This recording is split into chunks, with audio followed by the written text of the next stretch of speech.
We're going to start by just doing something. This really is the only time the entire company is together, like this. We've shut the offices down. We put signs up. We put recorders that said, call us later in the afternoon. So I'm sure someone will bitch about that later. But I think it's important that we spend time with one another because the strength of the firm, one of the messages we've been trying to send for the last few years is that this is the right size.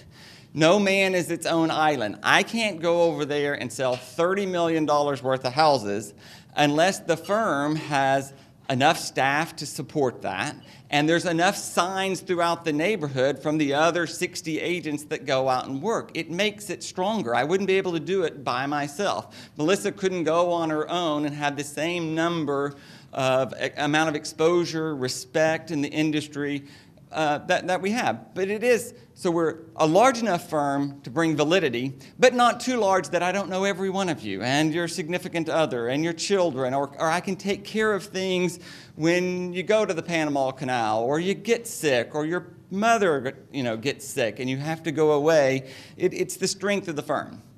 But a lot of you don't even know one another. And so I thought what we're going to do is just stand up and identify us by the year that you came to work for the firm. Okay, so we're going to start with the oldest, Karen Durr over there from 1998. So Karen and Lorna are basically our oldest serving Karen Durr and Associates surviving agents. So from basically what we're saying is 1996. When did you get your license and go on your own? 94 you went on your own. And Lorna is the longest serving agent there. And Lorna, when did you come online? I think the end of 95, 96? None of this is not age. So I interviewed the day after Thanksgiving in 1997. Karen talked way over my head. I had no idea what the hell she was talking about. It was about 2 hours of meetings. I think I had some boy I had just met at someplace at JR's the night before sitting out in the car.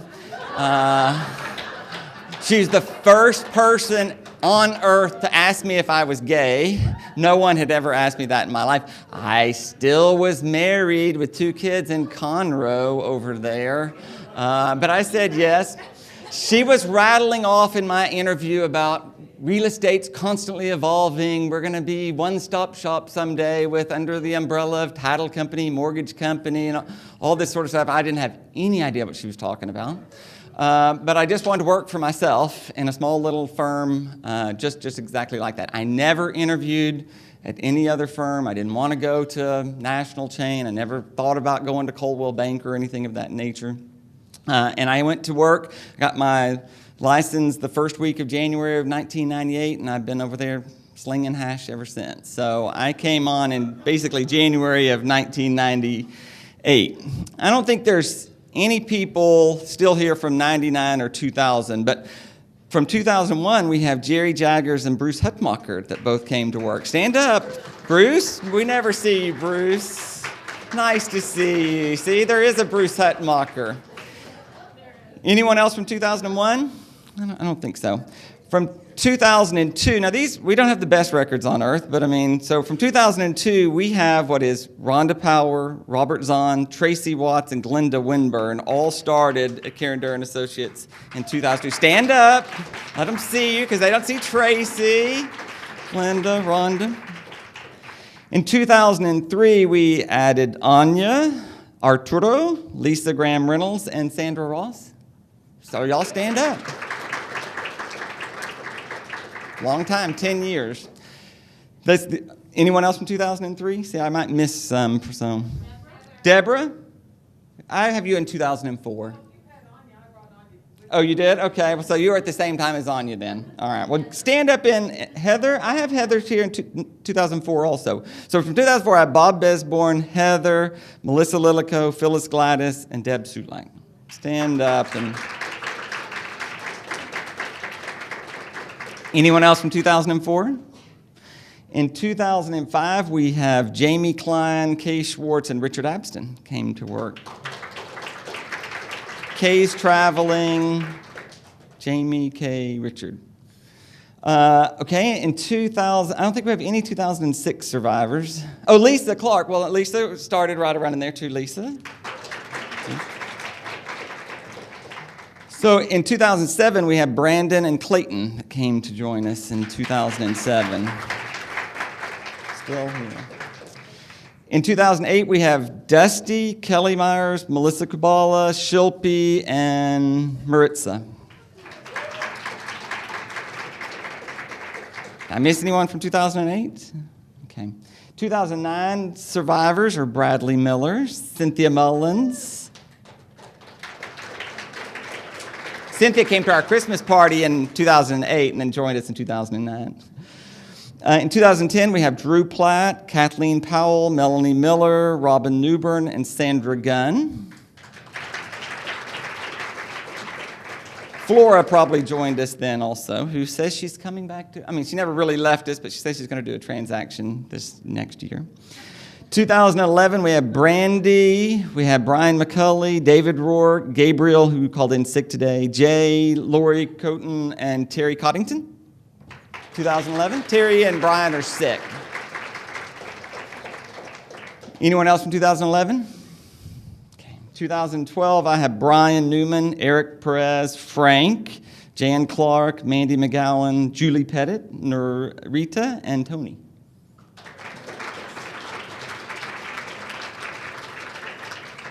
All right, in 2013, we've added Aaron, Ann Vistakas, Barbara, Jeannie, Jim Ford, Kenny, Lori Tatum, Leslie, who's traveling, Marianne, Mario Perez, Star Massing, Tara, Selena, and Tony. Everyone stand. All right. And already in 2014, we have Trang. Is she here today? Not here. Okay. Not gonna make it. That's fine. And Bill Maddock. Bill, stand up, our newest addition here. I'm sure we missed a few. Renita, she joined us right at the end of the year, 2013, 2014. She's here. Who else did I miss? I mentioned Tony. No, she came in 2012. Anyone else? Did I get everyone? All right. You see, we come from a company of long history, and it's that wealth of experience. But we always have welcomed new agents. I started with nothing. I knew no one. I knew nothing about Houston or real estate. And it was a company that embraced me. I was hesitant in the middle of the recession to add a lot of new people. I thought it was difficult. If they worked at Pottery Barn, I think you should stay at Pottery Barn in 2008 and 2009. But I think it's easier today to get into real estate, and I welcome those of you that are new and applaud those of you that have a lot of experience, and we appreciate all of you very much. Okay, I want to talk about 2014 and just kind of, first of all, just an industry overview. I do think today inventory is still the biggest concern. It's driving what's going on. It's supply and demand. They talk about the population growth. What we experience in most of our markets is a resurgence of areas that are now more popular. So as the city does grow, and if it grows by 70,000 or 90,000, the majority of that growth really will be in the suburbs. It's not going to be in the inner city of that particular population. But what we're seeing is the phenomenon of inner city growth from people who are already in the city, and it's the stress of all of them wanting to move back into the loop. It's the aging 55, 65-year-old person in Kingwood, in the Woodlands, out in Katy somewhere, who want to live in inner city neighborhoods they would not have considered 10 or 15 years ago. And all of those inner city neighborhoods are increasingly more popular. Their perception is that they're safer than ever. I think it's probably about the same, but the perception is that it's better, and that it's more desirable to live in Edu. It's more desirable to live on the near north side. It's more desirable to live in Oak Forest. Certainly it's desirable to live in Montrose and the Heights and Westview and all of those areas. But there's a stress from inside. If the population didn't grow at all, the areas that we market and sell in are having tremendous stress because people that are already here wanting to live there. But the inventory will go up. I mean, it's going to balance I don't know that it'll balance out in 2014, but it's going to be significantly more balanced. The permitting was up significantly in 2011 and 2012. Those houses will come online. As it softens, the builder community and the banking industry will put them on the market sooner than they have before. So you're going to see those that are nearing completion going onto the market, those that are starting because there's fear that things may not be as good in 2015, they'll put them on the market. They don't want to be hanging here next January because the perception is it's going to be softer at that particular time. So I think new construction will help fill the gap. Many of the areas that we're still selling in, Stars listing in Jersey Village, people that bought in 2007 are still upside down, okay? They can't sell because they don't have the $25,000 to go to closing. But as those markets improve, and as the people who want out will be able to get out financially, you'll see those houses coming back on the market more. And I think you'll see that the general optimism, many people do not want to get into the bidding war or the buying game when the inventory is this low. So I could sell 15 listings if I could find those 15 people a house, remember? But they don't have anywhere to go. They don't want to sell their house, which we could sell instantly, and they not have a place to go. So there's pent-up demand on the inventory side that should come back to balance, I would think, in 2014. The challenge will be just what they were talking about. If Ted Jones is out there saying the increase is not as great, or the sales is not as high, it will be the media again and how they parlay. If sales are up 5%, the headline will still be that they're down as a percentage from what they were the year ago. See what I'm saying? If you made $100,000, if you made $90,000 one year, and you had an increase to $100,000, you made a raise. That was a raise, right? Well, if you make $105,000 the next year, you got a raise. It was more, but the $5,000 or 5% increase was not as great as the 12% increase. So the headline is negative, when in fact the reality was there were more sales, the price was higher, all those sort of things are going to be there, but it's the perception that the growth was not as strong as it was the year before. We were coming from bad years. Of course, the growth cannot sustain itself at that level. So I think the headlines will be interesting to see. I don't really think the number of sales will decrease. I think they're thinking that there's not enough inventory. I think the number of sales will increase. The median price will be the greatest jumper. What is selling? Front page of the Houston Chronicle today, highest number of $1 million plus sales in the history. Highest number of $1 million sales of any major metropolitan area outside of New York and LA. I mean, we tripled what Dallas did in $1 million sales. And you must remember, many of those $1 million sales are off MLS. They're builder sales, they're private sales in River Oaks that aren't even reflected in the numbers that they're advertising there. But there's going to be plenty, the prices will go up, and what's selling is not going to be $139,000 houses in Pearland. It's going to be $799,000 houses inside the Loop. You'll get a pay increase by virtue of the fact that the houses are going to cost more. I mean, they're definitely, and they're going to cost more because the land is 25% more, and the building materials are 25% more, and the labor is 25% more than it was 1 year ago. There's no way we can buy sheetrock and install it for what we did 18 months ago. It's 50% more than it was just to do a sheetrock job today, if you could find a sheetrocker. Interest rates they're always going to want to talk about interest rates. I think you have to realize we're at historic lows. We've been at 4.5. It's going to 5.5. There's no way that it's not going to 5.5. It'll inch up and it'll retreat backwards a little bit, but the stronger the economy, the higher the interest rates. People just need to get a grip that 5.5 is still a very good interest rate. It's not as good as 3.75, but those days are probably over for the foreseeable future. So interest rates will definitely rise, which will hurt the first-time home buyer. I mean, it definitely makes it harder for them to afford a house. They'll have to look at other segments than what they're looking for. They're going to end up going to $279,000 townhouses on the east side, or $179,000 houses on the east side of infill. That's where that first-time buyer is going to go. They can't go to Oak Forest anymore. They're not going to be able to go anywhere near the Heights. They're going to go into evolving neighborhoods, which will probably be good for everyone there. So, but interest rates will definitely rise. They're not going to 7, they're not going to 6, there's not, unless there's a world war or something breaking out over there, nothing's going to be like that. Definitely reform in the lending world, though, again. I mean, the Congress just wants to screw with it. And so there will be a couple of changes coming online.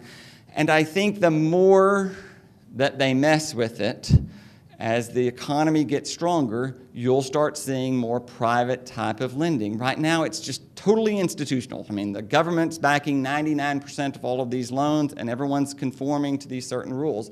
It's because people have been risk averse. As the economy strengthens, individual banks who don't want to, they don't want to sell off their loans, who want to keep them at 5.5% interest rates, will ease up. So that you'll be different types of lending. Not that we're going to go back to the money mortgage deals at 12% down and high interest rates. I don't think it's going to be free like that. But I think even owner finance has been harder because the interest rate hasn't been enough to offset the risk. But people will owner finance when the interest rates are back at 7.5% or something. So I think you're going to see lending changes, but I don't know that it's, we need to be of a mindset in the industry that people need to put 20% down and pay a reasonable interest rate. And it's hard to fathom that we're going to go back to 100% down and these 5% down loans. While they're out there, as an industry, we probably should focus less on that segment than we should those with 20% down in equity in their portfolio.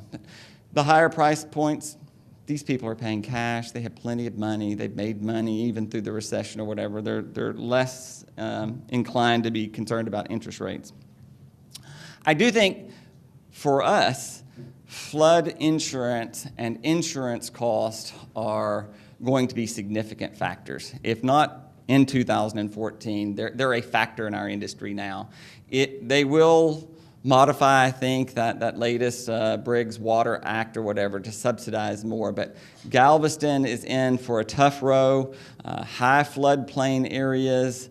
I mean, you understand what we're saying today in America. Middle America, Iowa and Ohio and West Texas are subsidizing insurance premiums in high-risk areas in Clear Lake, on Brays Bayou, in Westbury. And if the real cost of insurance is $10,000 and they're creating the fee is only $1,000, you've got to offset it. Either the government's offsetting it or it's being subsidized by people throughout the country. And the mindset is that people in high-risk areas should pay their fair share of what it costs to insure those properties. But it's significant. If you're used to paying $2,500 and it goes to $25,000, it will be devastating. People will be handing back their houses. They'll be upside down. They'll be, for years, next to impossible to sell. And they'll either tear some of them down or people will understand the cost of flood insurance in high-risk areas is really more like $15,000 or $20,000. That's what it costs. We've just been subsidizing it for all these years. So I think if you have people looking in those areas, I think we have a responsibility to educate them that the overwhelming likelihood is that the cost of flood insurance and high-risk insurance is going to be significantly greater than it has been historically. We can't predict, and I could be off, and I could be, I don't want to be fear-mongering about it, but I read a lot, I talk to a lot of people. I think it's here because they've tried to pass, they passed it, and it's just the outcry, what are we going to do in all these coastal areas? The only good news for Galveston is that when New York floods, now we got some New York people who are not so willing to raise the bar on every flood insurance policy out there. We got to have some, and if we have an earthquake on the West Coast, we'd have those people on our side also. The government has subsidized insurance for hundreds of years, but we're going to see rising cost of high-risk insurance policies, I think, in the immediate future. Competition, I think when times are tough, there are fewer realtors, there's fewer brokers. There actually, in reality, is less discounting when times are tough. It takes They need you to sell the house. It takes longer to sell a house. It's more difficult to sell a house. The perception is that it's difficult. And we did not have great resistance when we imposed basically what is a no discount commission structure. I mean, there is no real discounting. As times get better, and they'll continue to get better, it is harder and harder and harder to maintain the commission structure. There is no change, though, in case you're wondering. So the challenge all year is for us, and he hinted on it, and I'm going to hint on it more again, is we are in the value perception business, okay? That's what we have to do, is educate both sides, on the buying side and the selling side, of the value of our services, the value of the individualized attention, the high level of service and skill that they're getting. But yes, there's going to be more for sale by owners than ever, because the perception is that the house sells itself, okay? And because there is probably a buyer for that for sale by owner where there wouldn't have been a buyer in 2008, 9, and 10. We're going to be under increased scrutiny and competition from for sale by owners and discount brokers. It's here. We're there. So we're going to have to combat it there. And I think it's going to be a huge challenge to sell our services, and it's high on my list to do and to feed you is the education on how to sell the value of the services that we provide. I think also you're going to see, and you'll see here in just a second, tremendous changes in the industry, just like what they're talking about. Many of you have gotten your little culture map deal or whatever. Martha Turner has sold out the company, and they're now Sotheby's Martha Turner Properties, but they have sold out, and Martha's now an employee with Tom Anderson. They're no longer the owner of that deal. They are no longer affiliated with Christie's, and they're taking all those signs down and changing out all those signs today, which is just the first of many changes I think you're going to see to competitors. We've seen it with Suzanne Anderson and Prudential and Berkshire Hathaway. You'll see more of that. The Berkshire Hathaway, which own Real Living as well as Berkshire Hathaway Home Services, you're going to see more of a push. Houston is a great market for those companies to come into. They come armed with a lot of money.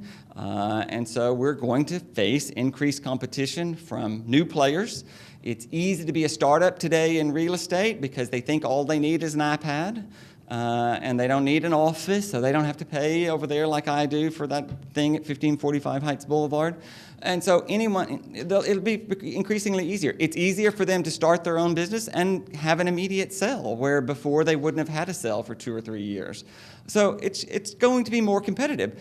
The beautiful thing is that there's more business than ever, and it's easier for you to sell a house than it was 2 years ago also. And we're years into our experience and our branding, which should make it easier. But it's going to be competitive. We're going to be on a new round of competition. I like a good competitive fight, just like the next guy.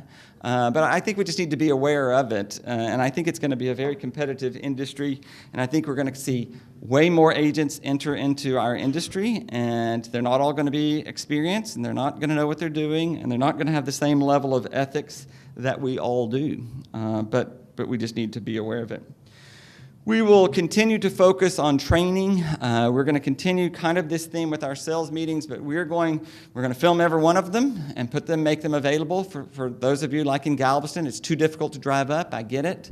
We're going to see if we can make some of those things more interactive, like through Skype and those sort of things. I'm not the technical guy over here, remember.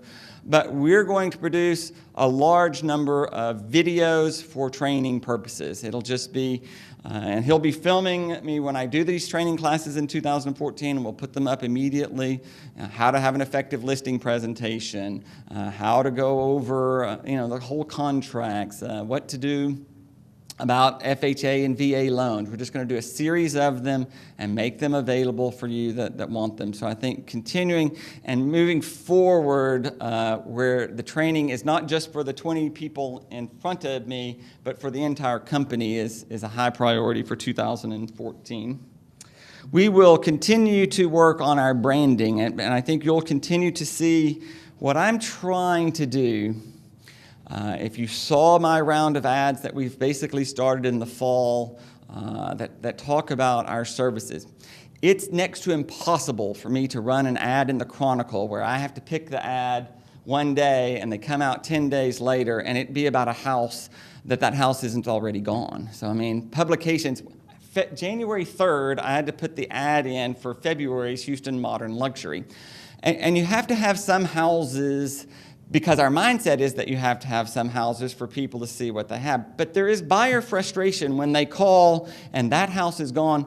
And let's be real, there's not another one like it. I mean, 5 years ago, there would have been 10 more just like it coming down the pack. Well, if I sell a $750,000 house zoned to Travis Elementary in Woodland Heights on a full lot, it may be 9 months before we get another one. There's not going to be another one next month. So I'm going to promote houses. I don't want you to think that we're not. But what I'm trying to do is to promote the value of what realtors do. And what do effective realtors do? They're ethical. They're honest. They communicate well.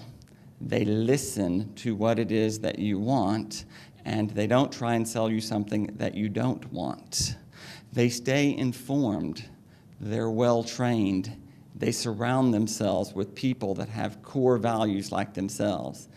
They build neighborhoods and create better environments to live, work, and play. These are the messages that I'm going to be out there sending to the consumers who are looking through a magazine, because these are lifestyle magazines that they're reading in the first place. We are selling lifestyles. We are selling, it's not the house. Like they say, the mindset of today's consumer is that they found the house themselves. And we just need to agree with them and say, yes, you don't need for me to find the house. You can Google map it. You can find out more about it than I can find out about that particular house, because that's the only thing you're doing is studying the seller and figuring out if they're divorcing or bankrupt or got transferred or if they're the new vice president of Dubai. They do that already, but they still need us. Our services are more than just finding a home. And this is where we're going to create value in the marketplace. And the discount brokers aren't going to be sending that same message. So that's what I'm trying to do. I may be making a mistake, I don't know. And like I say, we're gonna advertise some houses and you with some houses or whatever, but I think 5 years ago, we put an ad in somewhere and it had your phone number and that consumer called the agent. I think they're right.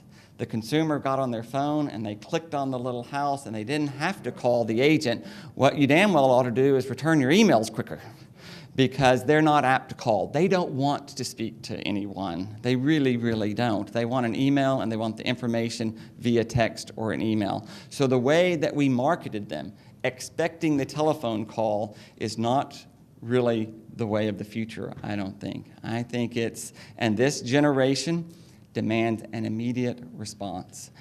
It's frustrating, and I don't know the answer to how. I mean, there's times if I'm out showing a house, I can't respond to them within 10 minutes. But we have to find some way to do it. But they want an immediate response, or we lost that lead. They went on to a Zillow agent and got a Zillow agent who will respond to them quickly. So I just mention all that because I think we have an obligation for me to create that value about what it is that we're doing. I get this call every week. I found the house, my agent didn't do anything. I mean, literally, I have gotten very good at how to respond to that broker question or whatever. I get it all the time. And that's not what we do anymore. Our industry is not about realtors finding houses. It's about the process. It's about the validity. It's about the security of knowing what the house that you chose got through inspections, got through appraisal, got through the lending, had a proper survey, that we protected you after the sale for your investment there. That's what we are doing for the money that we're getting paid these days to do it. So, that's kind of what I see going on on the future there.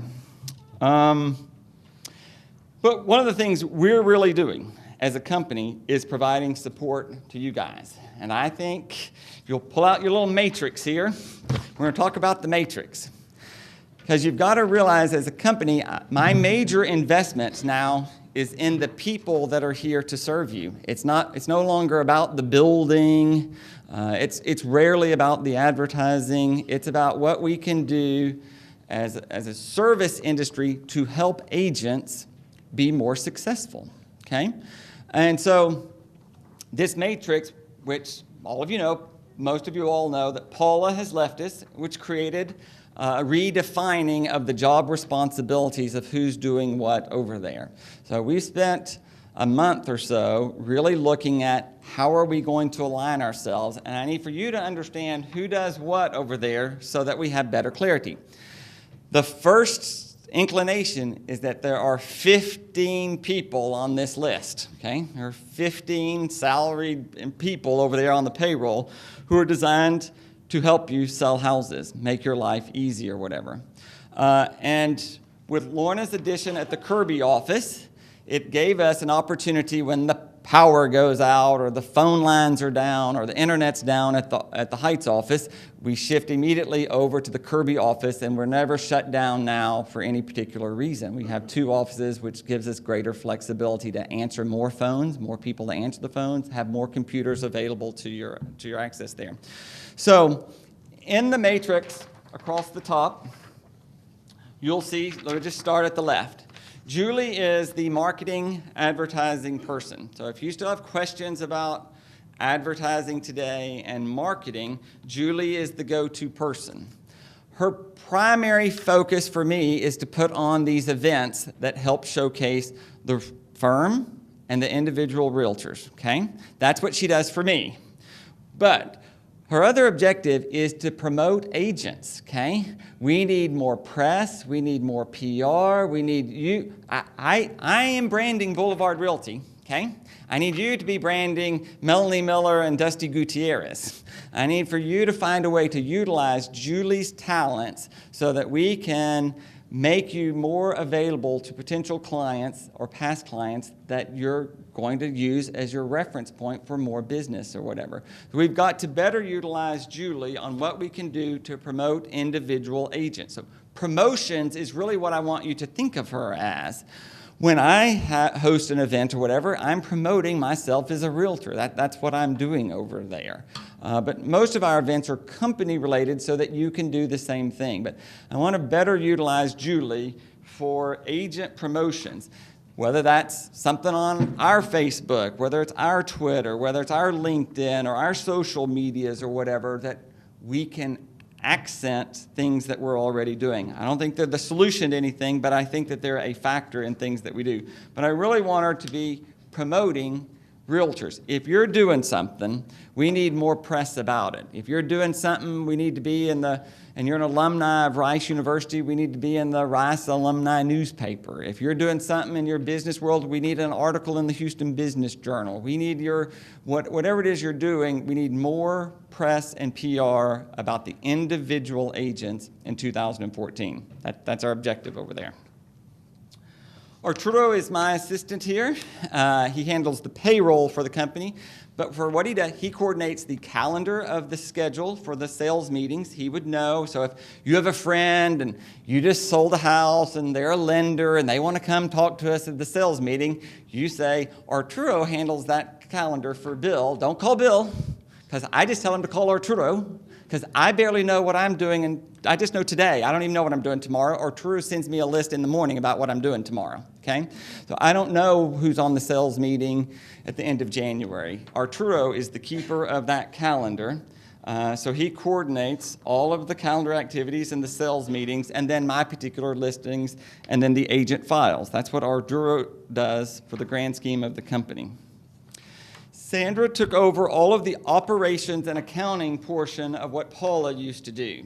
So she will go to Back Agent and find the files. She is the compliance officer. She will send out the CDAs to the title company. She'll invoice the apartments. She'll keep up with the leases. She'll do the 1099s. But it's predominantly accounting. You cannot think of Sandra as marketing anymore. She doesn't do any open house flyers anymore. That's not what she gets paid to do. She gets paid to hold over accounting, Are we paying the rentals on time appropriately? Are we sending out the disbursements? Are the files in order? That's what Sandra does. She oversees the 2 office managers and things that relate back to the offices, but I mean, she's not into marketing. She's into operations, okay? So we don't have a sales manager, but so the sales manager is the person that you go to as an agent when there are agent issues. Agent training, agent hiring, agent conflict, conflict with another agent, conflict with the buyer, conflict with the seller. Well, I am that person. This is what you call me about. My person is upset that the square footage doesn't match what the MLS says. They're talking about suing somebody. That's a call bill question immediately. Anything to do with the sales, though, basically, I mean, that's my role. I am the sales manager. When I'm busy, which I might be from time to time, Brandon is a perfect fill-in and knows the answer almost exactly as I would say it. And he is confident when he doesn't know, he says, we'll have to get with Bill on that one, because he knows exactly where the line is. So if I'm ever busy, Brandon is here to help support you guys also. He's happy to answer any question on how to do something. He knows how to do all that technical stuff better than I do. I do not know how to DocuSign. I have Brandon to DocuSign, okay? I don't know where to find it on ZipForms. I don't even know my ZipForm login. So I can't help you very well with that. I need Brandon to help us with that. You know, so if those sort of questions that are technical get related back to Brandon. Frank is available to help you with any of your construction, repair, vendor issues. That's what he gets paid to do. So if you need a roofer, or you need an estimate for gutters or downspouts, or someone to crawl under a house, or new insulation, or wood rot, or painters, or plumbers, or electricians, Frank is the resource. I mean, to be clear, I don't have the number to the electrician. When you call me, I have to call Frank. I don't have them. Okay, Frank has them. I can only do so many things. I do what I do very, very well, but the other things, that's why we have the matrix to kind of help us out here or whatever. So when you text me for the plumber, I just have to text Frank for the plumber. It would just be easier if you texted Frank for the plumber. Yes? That is such a great benefit. It's a great benefit to the agent. Right. Right. Other firms have a person in the office that you can go to that handles those things for you. Yes, it's tremendous resources. You can get 3 estimates for things. They'll get you the vendor. That's pretty huge right there. He'll go there and speak Spanish and coordinate the estimate, and half the time we will oversee the work for absolutely no cost to anyone. If they're just doing 3 things and they're refinishing the floors before they move in, Frank will oversee all that. It does not cost the buyer anything, the seller anything, or the agent anything. It's a very good resource that if you're not utilizing, you should, or the more listings and more buyers and sellers you're going to get, that you will. Frank has his assistant Mario here, and Mario is here to help exactly. So when Frank's busy, Mario can help do the exact same thing. He can meet someone, get a quote, give you the phone number, oversee anything that you need. I don't speak Spanish. Mario Perez speaks Spanish. He can go over there and coordinate with the sheetrocker better than I can. So they are totally available there. On the next peer group, you'll see how it works. John is another total resource for agents. We have a client, an agent concierge, okay? That's what he's here for. You do not have to call me to ask John. He is paid a salary to put out your sign, pick up a sign, drop off an option fee, utilize the truck, haul off trash, find someone for you, remove a Supra, put a key in a Supra. I mean, he's a paid employee on salary designed to help you, okay? I'm doing it. I've stepped out here and hired someone. So you can text him immediately and he will respond, or you can go through Arturo. He knows where he's at better than I do or whatever. So it's a total, he can change the name writer, he can put out a flyer box, he can fill out flyers, he can do anything like that that you need, he's available. Yes, Brandy? Yes. What now? Phone numbers? Yes. Eric will send out a list later today. Okay, so John is totally available and he reports directly to Arturo there. Eric is the Heights office manager and the appointment manager and the client coordinator. He has all three of those tasks, okay? So he manages the facility over there and makes sure that the phones are answered promptly, pleasantly, accurately.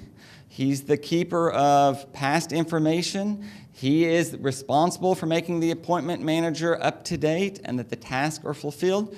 You got to give him the alarm code for him to know that there's an alarm, but I mean, he is the keeper of the information over there and the coordinator between the two offices with regards to the appointment manager. So he coordinates anything to do with the listing, anything to do with relisting. He should be coordinating with you and say, your listing is expiring in 2 weeks. Do you want to handle it or do you want him to handle it? He's happy to do it. But many people want to handle it themselves, which is fine as independent contractors. But he's available, and he will keep tagging it until, no, I'm not sure they're going to relist. Okay, well, that we just shut up and wait for you to tell us how you're doing over there. But yes, I think they want to relist, but we want to wait and see if there's going to be a price reduction. You just have to communicate the information to Eric. He'll do whatever's necessary there to coordinate all of that.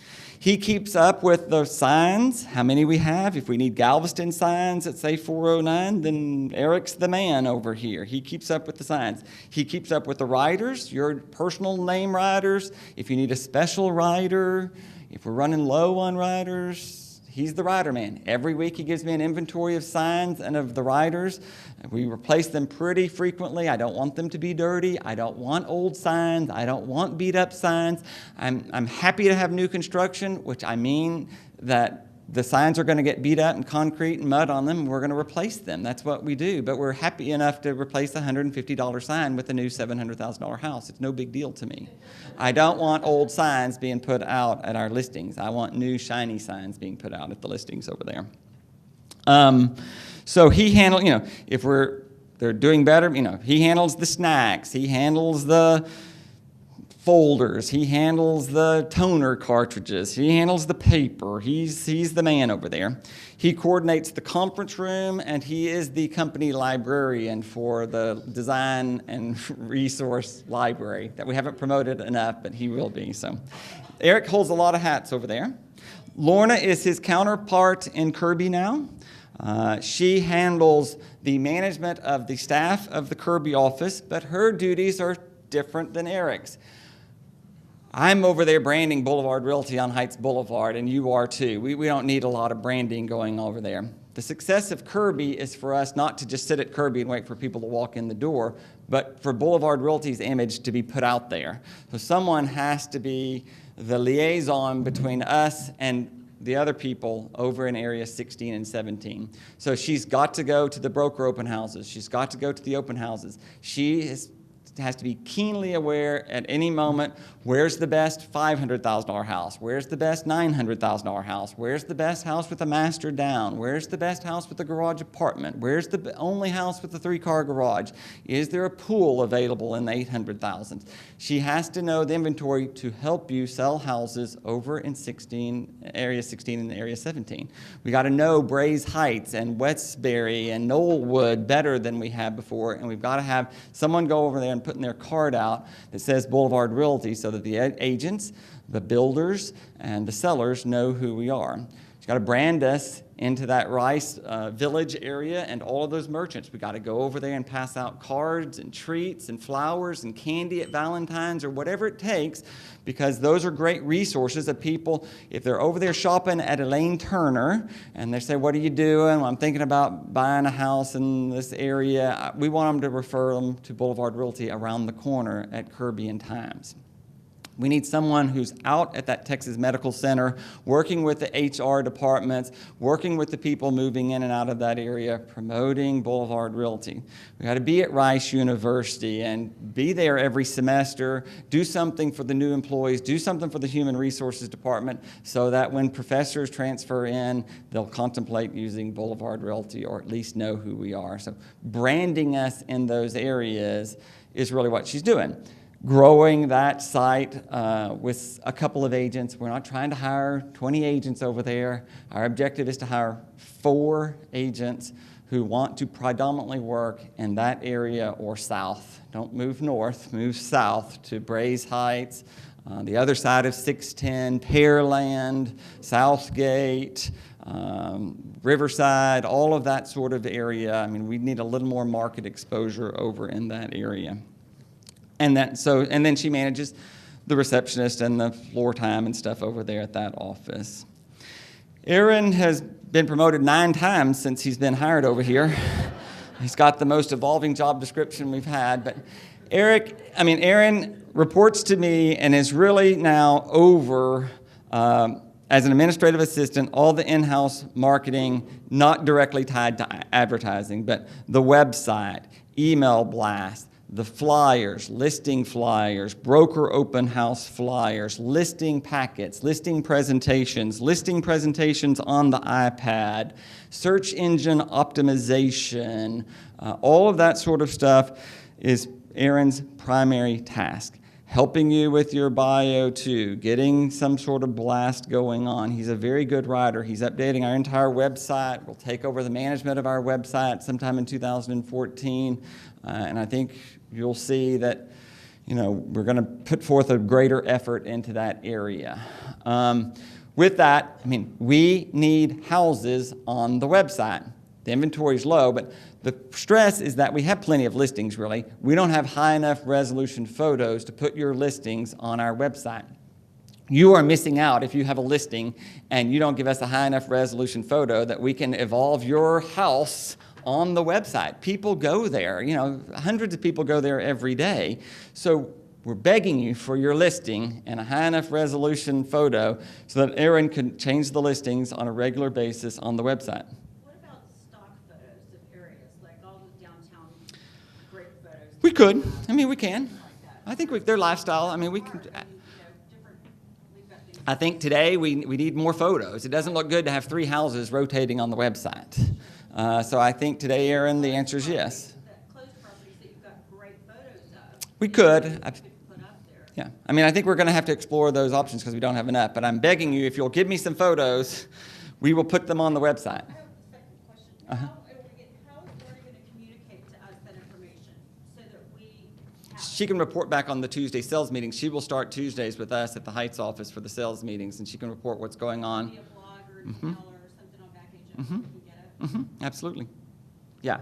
And she's looking for opportunities for agents to do things over there to promote themselves. Absolutely. Melissa? My question was technical. Does Aaron need us to email him the photos, or does he take them off or does that ruin the resolution? Sandra, answer how that works. You need to email us the photos, or give us a list or something like that. We can have a copy of a certain size. Could we also put on Backagent or somewhere else so we can reference what the criteria is for those photos, because it is different than what we typically get from a photographer? Yeah. Which actually kind of sneaks. Okay. You'll do that by tomorrow? Okay. Excellent. That's very good. Okay. So if you have a listing, we're not going to email Sandra anymore. We're going to email Aaron and say, I'm listing 935 West Cottage. Can you pull it up from the old MLS and find me something or whatever? And he can put together the basic package, which we're reformatting one more time here to get them. We're even going to make this matrix available to your listings so you can see to them they're getting 15 people on staff to go support their listing over here. If you want to use them, you don't have to use the matrix. You don't have to use anything you don't want. But it's out here showing them, look, we've got 4 new receptionist positions. People designed to answer the phone promptly, professionally, accurately, and get the information to make the appointments or communicate well with our listings. Okay? It was getting too confusing for it to go to half of the management staff, so this is an investment of $100,000 I'm putting over here so that the receptionists are more available and have a higher level of consistency with the same person versus interrupting Sandra or interrupting Aaron or interrupting Eric. They're all still available to answer the phone. If we have these 4 people busy and the phone rings, Aaron, Sandra, or Eric, Lorna may answer the phone, but we're trying to free up time so that Aaron can kick out the flyers quicker and better than we had before, so that Sandra's not interrupted as much and can get on her work So this is what we're doing. We've hired these receptionists who are doing a fantastic job. So have you all met Selena? Selena has been at the Heights office now for a couple of weeks. She is the Monday through Friday receptionist. So, she's having the most dialogue with the listings and with the agents on the appointment desk. And then Tony has been training at the Heights office, but will be at the Kirby office. He'll be there Monday through Friday. Level of consistency over there so that Lorna's not stuck being there the whole time. But hopefully, Tony will be there, Lorna will be in and out, there'll be a floor time person and 2 or 3 other agents working over there. We want people working at Kirby. We want people working at Kirby. We have a weekend receptionist that came to us from Hotel Zaza after years of experience at their desk, and her name is Train.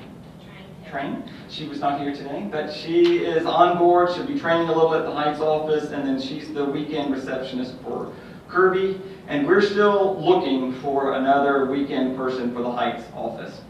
So if you know someone going to college that wants to work Saturday or Sunday, we're still going to add one more person there. So here's a whole little matrix of people. I've tried to go over this with everyone. So is there any area that we haven't covered? The weakest link in this matrix is the advertising itself today.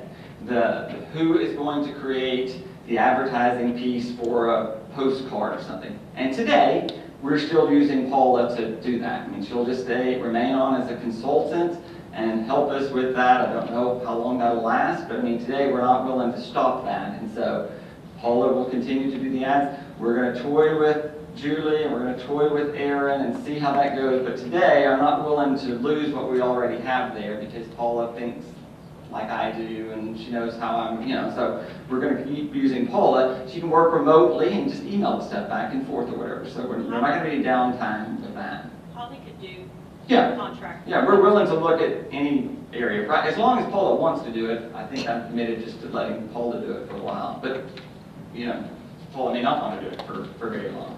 So right now, you still have to email me, and then I'll coordinate back through Paula or whoever task it is to keep the advertising content going. But Aaron probably will take that over at some point. But yeah, I think there's a person to handle almost all the needs. Julie?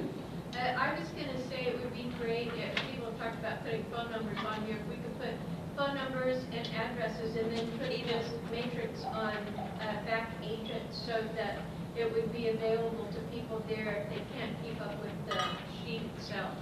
Sandra, can you make it happen? Oh, she left? We'll make it happen. So you want the phone numbers and their email address? Yeah, phone numbers. On the matrix back on back agent, which Eric can do that. Is everybody at Boulevard that's No, here? they're not all at Boulevard, I don't think. Or all the staff are, right? I'm not. All the office staff. Yes, at your Boulevard. All the office staff has it at your Boulevard. Cool. Okay, all right. Mike's We'll get that out to everybody. Okay. The only other thing I want to chit-chat about this stems from the CDAs. I'm a really nice guy. I don't like to be an asshole. I really don't. I really don't. But you can't believe the stress that we have of people who tell us at 11 o'clock that they're going to their buyer's walkthrough and there's a closing and we know nothing about it and we're having to produce these CDAs. The 30th and 31st were very hectic over here. We need the files earlier. There's always going to be some emergency that will come up. But think about it. 30-day close, 10-day option period, 2 days after the option period, give us the file. That left 18 days for us to check it, get it accurate, get the forms done, and the CDA done. When you need it in an hour, the forms are never there. You know that, right? They're never there. That's why the CDA wasn't there. And so you've got to do a better job of turning the files in. Now listen, I do not want to be an asshole, but I don't know how to say it any clearer than when you don't get your money for a week or so, that which will have to be what I'm going to have to do is say, we're going to go to closing, we're going to fund that just fine, and you're going to get paid a week later and see how you like it. Because I'm over here with 20 files in December that didn't have any of the forms. Okay? The lead-based paint sign and none of the boxes are checked, or half the forms aren't there, or the signatures aren't on the stuff. I don't want to be an asshole, but I'm telling you, the number one thing when we get a complaint, the first thing the insurance company does is see if we have information of brokerage services, a seller's disclosure, and lead-based painted down. This is the first thing that, do we have a signed listing agreement, a valid signed listing agreement, not one that expired in March and we sell the house, 9 months later and there was no relist there. These are the things that they want to deny the insurance coverage on when people sue us, which is always 4 years later now, I've decided. It's never right then. It's when they get divorced, one of them sues us. You'd be surprised. I'm getting sued today over some 7677 shit thing that's from 2008. I don't even know these people. But it's someone getting a divorce, and one of them says their value went down, and they just line that Gall and 7677 defrauded them out of something. And you know what? I gotta go find the files. The files weren't all there. There was no listing agreement for 921 Birdsall. But this, and the shit they put me through. Every email between you and Gall and the company, every file in the paper. They inundate you to death. These Metasphere, who is the subpoena company, and I are very good friends these days. I beg them, just ask me a question and I'll answer it under subpoena. Then it is every correspondence between anyone at Boulevard Realty and Gall. That's Brian Newman's 50 times he leased those apartments over there at Portland. That's all of Jared's leases from 2008, 9, 10, and 11. We're having to pull hundreds of files for some stupid thing that I really don't even know who the people are. But I'm assuring you, the reason I mentioned it, because the things that get me, the insurance company immediately wants to see the listing agreements. They want to see the seller's disclosures. They want to make sure that we've disclosed, that we have a valid listing agreement, that we have a valid contract, that we have the forms filled out. It's a pretty important thing. As the broker, I've decided that it's a pretty important thing. As the agent, I rarely thought it was that important. But as the broker, I understand it's very important over here. And so I need for Sandra to do her job, and I need for you to help me out there. And I want to harp on it, but we could do a little better job. The immediate stress of these CDAs is bewildering to me when it could be done weeks in advance, not the hour before. Well, Yep. you don't get some of the documents to create that until like 2 days before closing. Like what?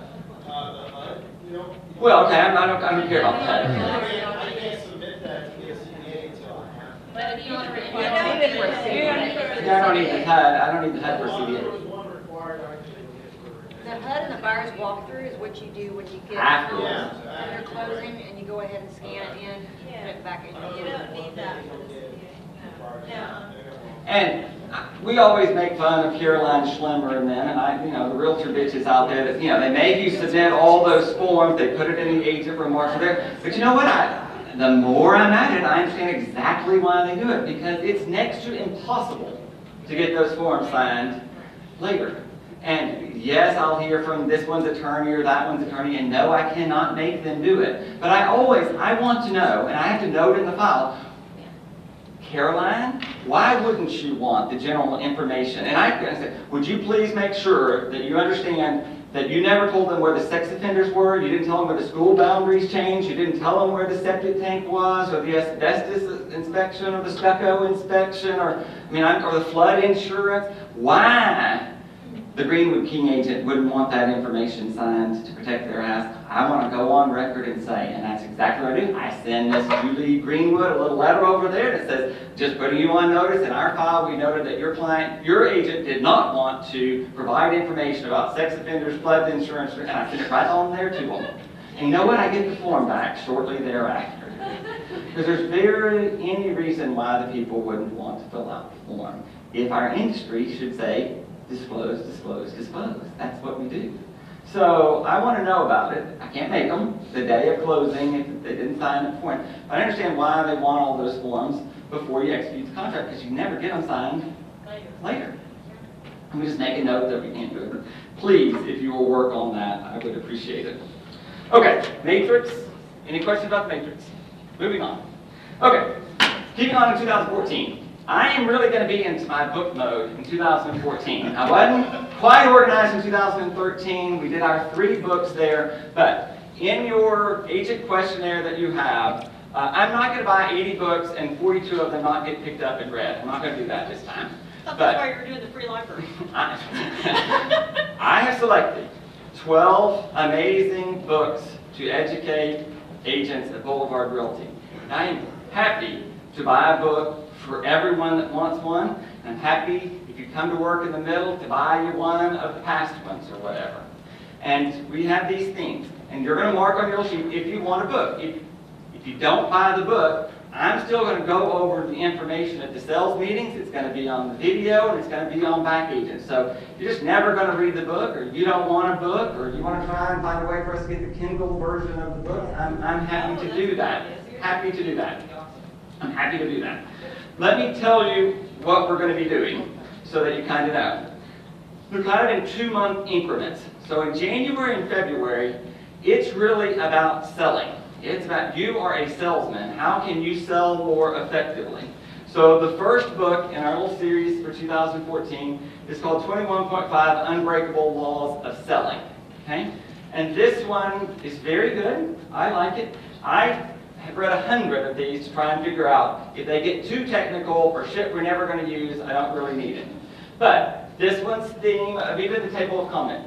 Are you attracting willing buyers? And quit trying to attract people who are never going to buy shit from you anyway. Okay? Are you employing humor in your technique over here? Because you have to have a certain amount of humor. Are you working on your reputation? Are you being assertive and persistent?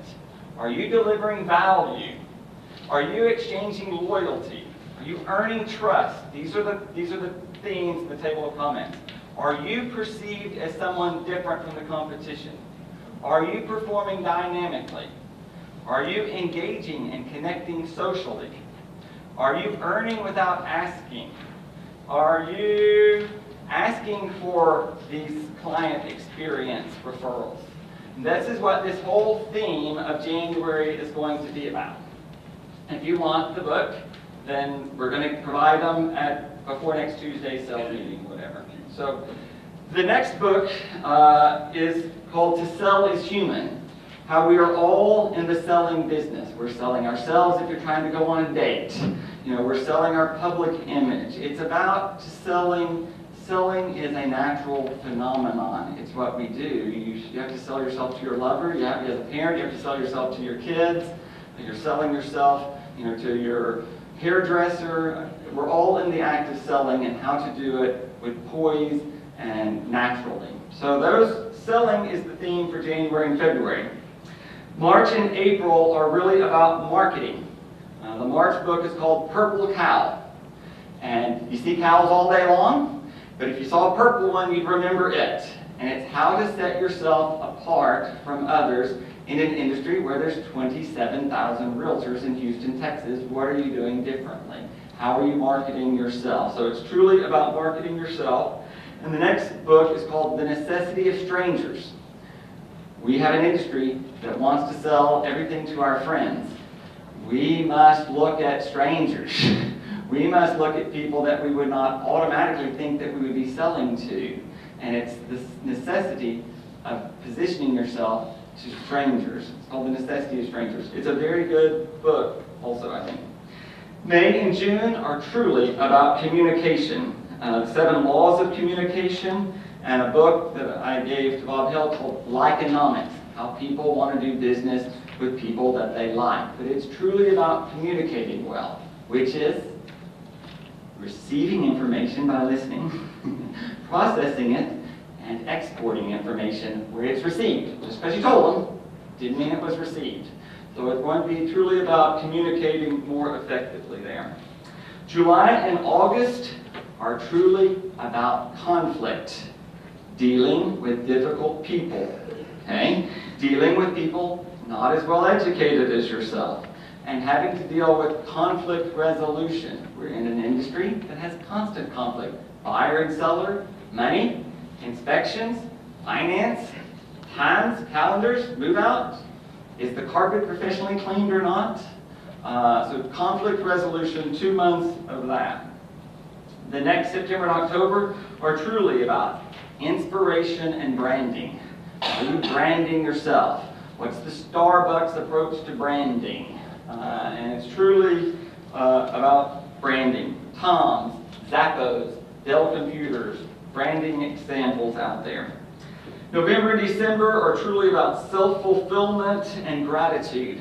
Thanking yourself, living an attitude of gratitude, thanking those around you. So there's these 6 themes throughout the year: selling, marketing, communicating, conflict, branding, and gratitude that we'll be talking about at the sales meeting. So I'm excited about it. It's kind of giving me themes for the monthly sales meetings that we're going to do there, and I think what are some good resources. Some people are never going to pick up a book and read, and I go through there and highlight and post note and do all this sort of stuff or whatever. And so if you want to participate in that, great. If not, I'm going to hit you with the highlights. We can cut and paste and copy and hand out something at the sales meetings and email them out to the people that aren't at the sales meetings.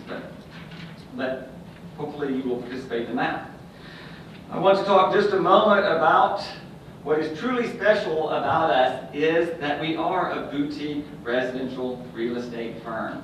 We're not trying to be to the masses. We can't be all things to all people. We are not REO specialists. We are not commercial specialists. We don't get into a lot of those things. We're not really integrated into the relocation business because I don't want you to fill out all those stupid forms. I don't want to give up 40% of the commission, and I don't want to create a client base that's not based on loyalty. If they come in with Shell and they go out with Chevron and they don't get to pick their realtor, you've invested years of yourself and resources, and it doesn't create the kind of loyalty for you to build a long-term career. Believe me, the longer you stay in real estate, the more apt you are to have a nice retirement with it, because the people are always going to come back to you there. But we are what we are, and we're not trying to be some of those other things. I gave the guys for Christmas Hamilton shirts. I think that's a prime example of who we are. Hamilton Shirt is in the 4th generation of making shirts. They make them right here in Houston, Texas. They make them on Richmond Avenue. And they make shirts for people all over the world. And they have branded themselves, and Daniel Radcliffe from Harry Potter, and Lyle Lovett, and Richard Gere, and Tom Cruise all wear Hamilton shirts. And they sell Hamilton shirts. I was in New York at a little shop, and they had Hamilton shirts that they were selling there.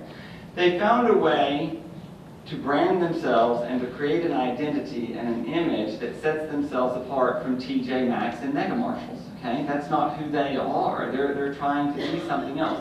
They have shirts you can buy off the rack, or they'll make custom shirts for you. And it's an example of a boutique level of shirt. Yes, these guys probably never heard of Hamilton shirts the day that they got a Hamilton shirt.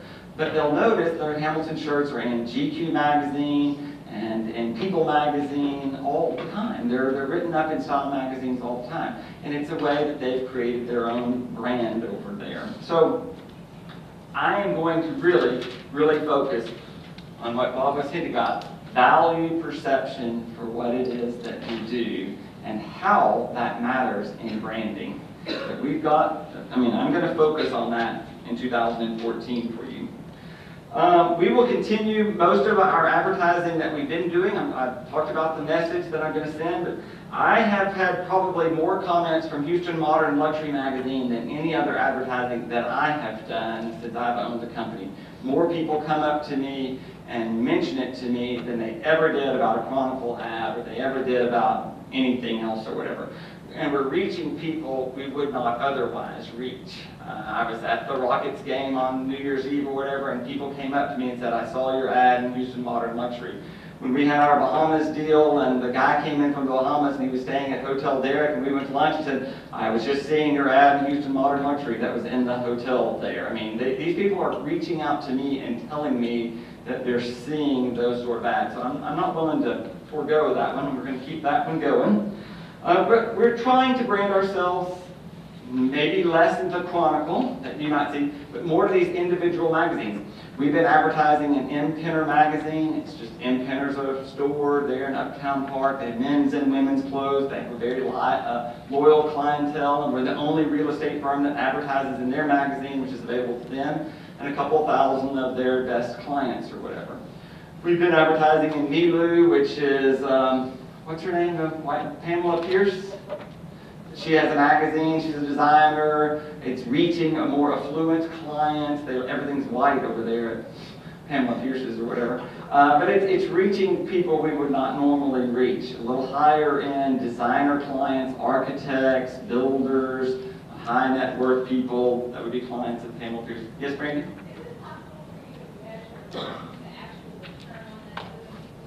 You know, they're long-term investments, I think. It's harder to see the immediate deal, like a coupon. I could count how many of them came in. But I think, to answer your question, no, I don't think I can measure it too well, other than I've tried a wide variety of things to brand us in certain niche marketing, like what I grew up learning how to do over here. We're very committed to the Medical Center News and creating a better impact to the medical community over there. We're committed to the Leader and continuing our front coverage there on the deal. Houston Lawyer Magazine, HoustonModern.com, Swamp Lots. We're still committed to those sort of things.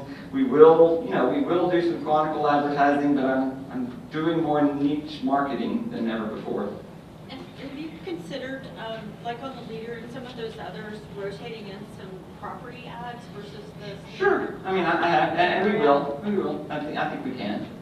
I think it's just good when you go for a listing to say, oh, I've got a slot coming up that, we can put your house in Oak Forest in the second week next month in the Leader or whatever. We can do some of that. Yes, Julie? I think it's easier to put a house ad or a listing with a house in something that we don't have to have 6 week out. Yeah, well, the Leader could be 1 week lead time. Yeah, the magazines are harder. Yeah, or 3 But months out.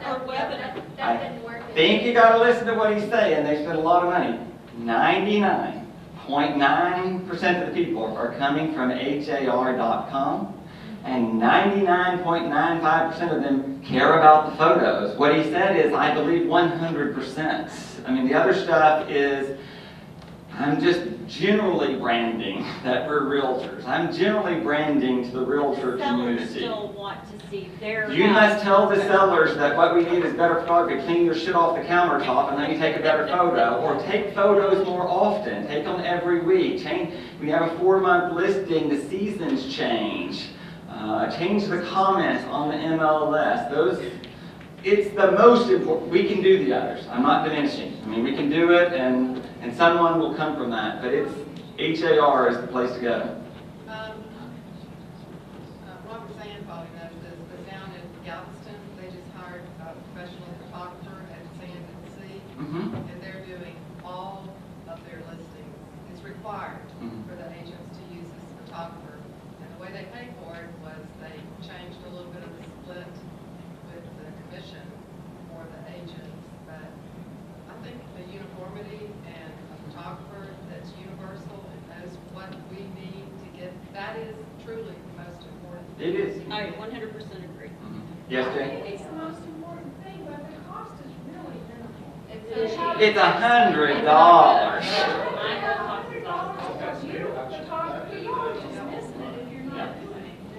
Yes, Robert?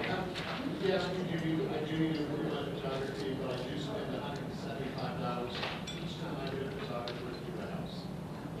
Is that what they cost in Galveston? That's what it costs to get from here to Galveston.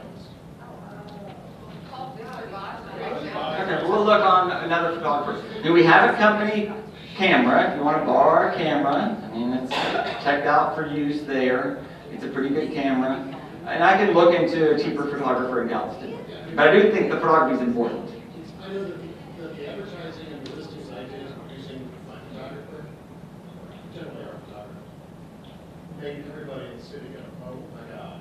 Right. I got phone calls from agents going, how did you get this? Any money? Yeah. I mean, Secret, right? yes, Rhonda? Can we list on Back Agent some of these publications in which we are appearing? Yes, we're gonna re-put it for the listing packet. You're gonna have a new list of these places in the listing packet that's gonna be available soon. Okay, and the listing packet is And great. so it'll be available on back agent. Okay. Yeah, you can just pull that page off of Okay, that. that's an online resource. I Yes, can yes, just yes. Look up and, I don't want to call somebody and get a piece of paper. Yes, yes, yes. Okay, we're focusing. All right, just want to make sure you know, upcoming also, we are going to continue our movement of bonding together with our clothes on. We're going on a craft beer tour sometime in 2014. We are still going to have our pontoon boat rides down the bayou in 2014. We are doing a loft high-rise tunnel tour, where we tour the tunnel system during the day and a tour of loft and high rises. We are, all these are coming at us. They're all coming. We are going to have a tour, a bicycle pathway tour, where you ride with your bicycles, with your kids, with a representative from the Houston Bikes program. We are going to tour the Houston Recycling Plant to understand all about recycling. We are going to go to the Athena Gun Club for a gun club night. We are going to talk golf, to play golf and drink wine with the beautiful people. And we're going to have a solar power exhibit visit or whatever. So these are some tours that we have coming up in 2014 for you to go on if you'd like. All right, we got to move on to our forms here before we get too far. In your packet are some forms we need for you to go over if you're going to break at lunch and not be with us. The independent contractor agreement did not change. Nothing changed other than the dates from last year to this year. Lids are exactly the same. The comments are exactly the same. We need for you to sign the independent contractor agreement. Mandatory procedures did not change one bit either. I read every line. If you need a review every line, but sign them and give them back to us. You must sign the statement of understanding that you understand you're an independent contractor and not an employee. And you must sign the broker policy and procedure acknowledgement agreement, because by law I must give them. Eric will be the recipient of those forms when you're done signing. You don't have to do them now, but when you're done signing, get them to Eric. What he doesn't have, he'll email back out to you. Then you have a questionnaire that we would like for you to fill out before next Tuesday. 1 week to fill it out. You don't have to fill it out today. I want you to think about some of those things. What are some things you'd like Boulevard Realty to do differently in 2014? What can you do differently in 2014? By you jotting it down, it will help me help you try and achieve your goals. If you're doing everything that you want to do and you're happy, then say, I'm happy as a lamb over there.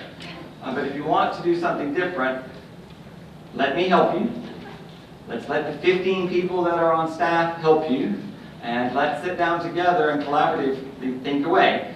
It's good times in real estate. If you ain't getting it in 2013, you ain't getting it. Okay? This is it, because it's going to get more competitive, and if they add 35,000 realtors and the times get worse, it's not going to be as easy. Get your foothold into your core deal now and set yourself apart. This is the year in order to do it. I think when I look at 2014, I see us in sales of excess of $210 million, probably for 2014. I see over 15 people that ought to be able to produce more than $5 million, to be the largest number of top producers we'd ever have. I see our book of the month theme approach being very educational and good training for us. I am very, very committed to more thorough training inside and to bring outside people for 2014. If I don't get anything else, I'm going to get maps in 2014 that I've been trying to get for 5 years. But we need maps as a resource so that we can sit down with someone and sit and say, here's Houston Heights, Woodland Heights, here's Lindale, here's Oak Forest, this section becomes Garden Oaks, this section becomes Shepherd Park Plaza. You need that map. You gotta have the map that explains the memorial villages, that shows the school, because they didn't zone a memorial, they're not going there anyway. Why is there $1 million difference in the price? It's because one's zoned a memorial high school and the other one's not. You gotta understand what's in the city of Westview and what's not in the city of Westview. We need some of these core maps. I need a better Galveston map. I barely know the east end and the west end. I gotta look at the map and put me east or west over there. But we need a better idea of what's going on in these maps. Where are the historic districts versus where they're not? You know, what are the school zones? And there's a way to get this. We just haven't gotten them yet. We're going to get these maps in 2014, I promise. I see the Kirby office. It's a great opportunity for people.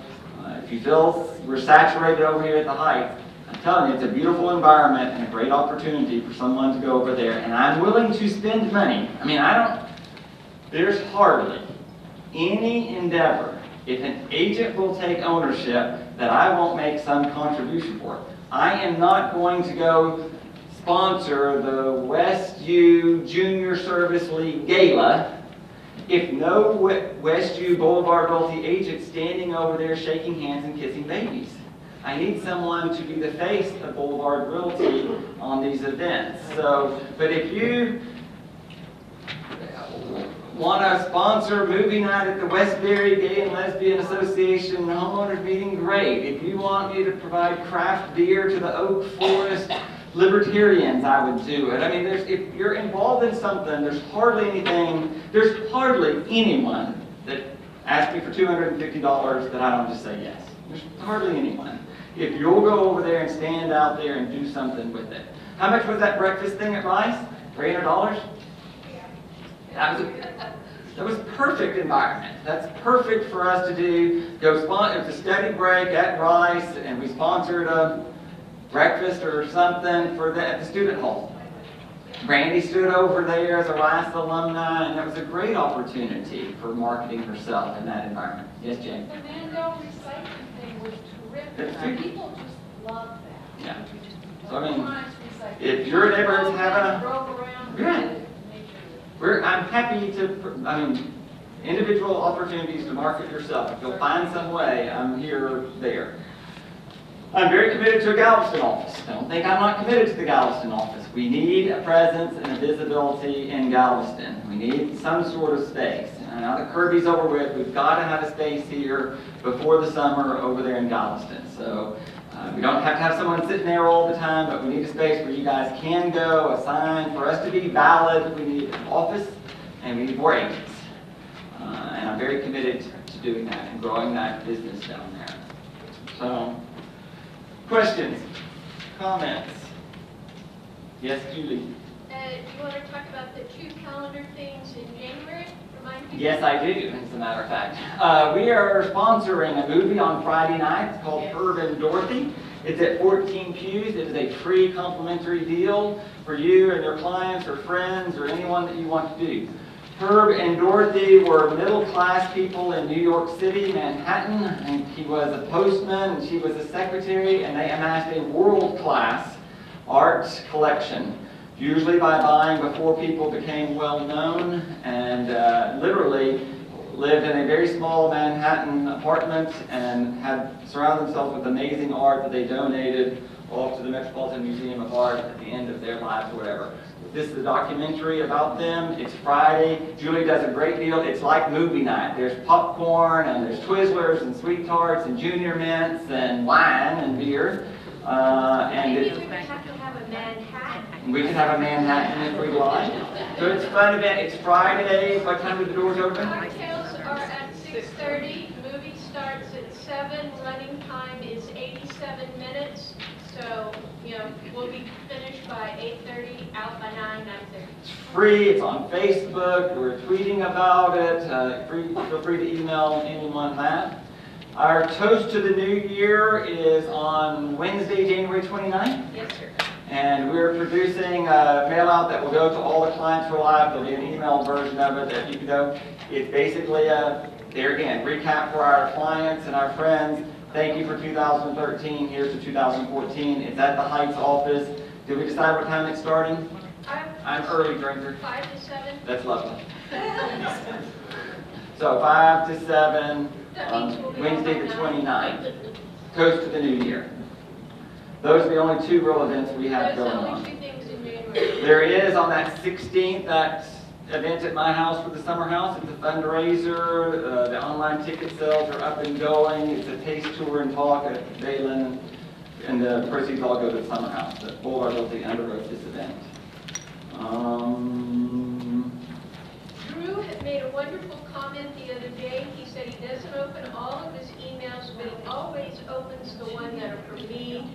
so I do all the fun planning. Oh, good. So word to the wise. Okay. I think we're very well positioned in 2014.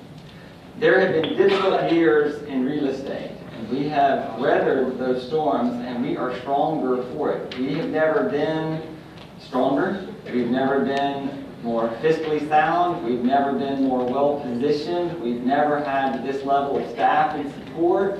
We have a great rapport in the realtor community and the neighborhoods that we serve.